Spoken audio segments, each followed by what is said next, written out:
So initially, I think I bumped into Kim Woodburn in the Houses of Parliament, and she was walking around, and I was just intrigued journalistically as to why she was there. So I said, "Oh, hi, how are you? What are you doing here?" And she told me all about Nacoa, and that touched a nerve with me because I'm also the child of an alcoholic. My mother was a chronic alcoholic, and I just thought it would be interesting to find out a bit more about it. And she pointed me in the direction of Liam Byrne MP. And I set up a coffee with him, and the rest really is history. So yeah. It's too much. Well, I think actually getting Nacoa more on the map has been instrumental in then in turn getting the manifesto for change, and then the children of alcoholics being made a priority, a key priority by the former Health Minister Nicola Blackwood. And I think that's come about because of the hard work that Nacoa has done. And they're the only organisation in Britain really purely focused on this aspect of children and the effects of alcoholism on them, but also their own mental health. It's somewhere for them to go. I think actually it comes against a backdrop of a bigger picture emerging of people caring more about children's mental health. We've seen recent governments under David Cameron and now Theresa May taking mental health very seriously. On my newspaper, the Sunday Express, we've done a huge mental health care campaign, and we brought some of the COA stuff into that because it felt appropriate. And I think as well there has been quite a lot of dialogue about parental drinking, perhaps in looser terms in the media. You know, this notion of wine o'clock, mums going and having wine when they finish the school run, the notion that there are a lot of parents out there who might not classify themselves as alcoholics, but are heavy drinking, particularly when the kids are in bed, and I think we've all become a bit more conscious of that. I think it's interesting as well, some of the research is suggesting that the younger generation is shunning alcohol more, and it's more my generation and my parents that seem to be the very heavy drinkers. So I think we've had a raising of consciousness about the whole issue. I think we've had some more honesty about it in recent years. I don't think alcoholism is swept under the carpet as it was. And I also think that because of this notion of trying to get it on a government level, Nacoa and the work it's done is being given a much wider remit, and it's being seen more on a national level, which is brilliant. I think the thing that can be done in terms of helping Nacoa is obviously always to give Nacoa more money. I think really the thing about being a child of an alcoholic is often it's a secret within the family that you can't speak to people you know about. You don't want to betray your parents, you don't want to have conversations at school, you don't want to get your parents in trouble. The notion of having somebody completely independent who you can confide in total privacy is a hugely important lifeline, and that needs as much support as possible. Equally, the cause in itself.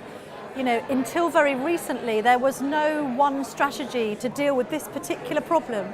Yes, there are far-reaching strategies about, I think, children who are abused or children whose parents have drug problems, but nothing specifically talking about COA, which, as bloggers here know, is a thing and does need to be recognised individually. I think more needs to be done not only to give organisations like Nacoa more money, but to raise awareness of this problem anyway. And the problem with that is that there's a social aspect to it as well as an addiction aspect. Yes, we have this notion that alcoholics are people who get up and have a drink in the morning and are drunk all day and can't function. There's also a problem in society of functioning alcoholism, and it happens in the professional classes as well as the working classes. And I think an open dialogue is needed about that, and for us all to be a bit more honest about our drinking, particularly when we have children, and the effect on them of that. It doesn't have to be daily drinking. It can be episodes of binge drinking, which really very badly and adversely affect children who can't tell from one day to the next what their parents are going to be like for them. So I think really as a whole it needs to be a holistic approach, tackling all sorts of different areas in order really to raise awareness of what is a very serious problem affecting millions of children, not just now, for life. And equally, as far as prevention is concerned, the statistics are that I think if you're a child of an alcoholic, you're 3 times more likely to be an alcoholic yourself. There's a burden on the NHS there that could be prevented by actually helping children younger, that they don't have to be affected by their parents drinking, they don't have to follow in their parents' footsteps, and they can change things for the better. But they can't find that out without organisations like Nacoa. Definitely, and I'm sorry I didn't know about Nacoa, but I think how long's Nacoa been around now?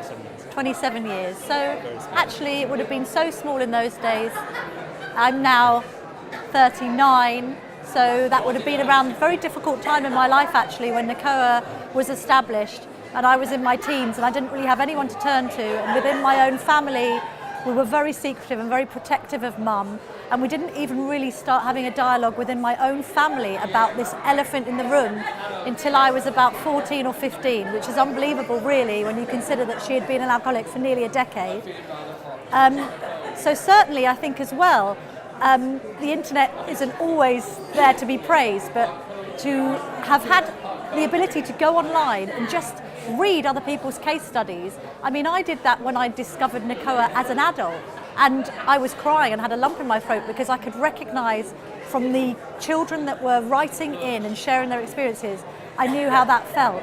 And I think as a child that would have made me feel so much better that I wasn't alone.